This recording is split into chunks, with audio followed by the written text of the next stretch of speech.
Hi, welcome to this video. And in this video, I wanted to summarize what we have studied in this particular part of this week's lectures.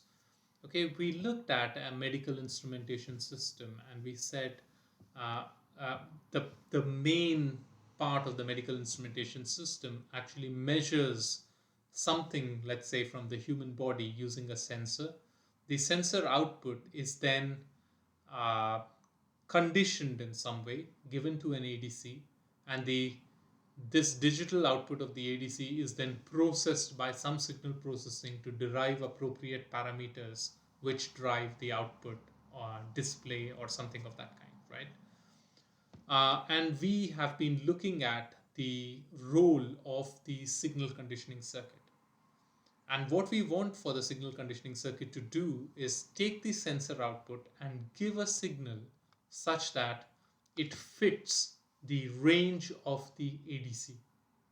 And if we are able to do that, if we are able to fit the range of the ADC then will be able to convert the analog input properly into a digital output with the least possible amount of error.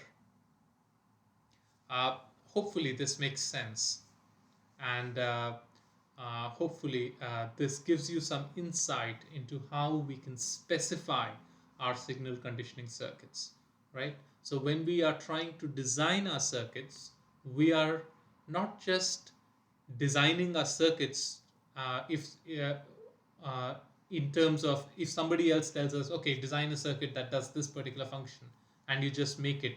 But hopefully, this series of videos has just helped you to think through at least one possible scenario where you can say, okay, I want a circuit here. What should this circuit do? And you should be able to now give a specification for your circuit, and then using the circuit theory, op amps and transistors and diodes and other components, you can build a circuit that does the function that you have specified the circuit to do.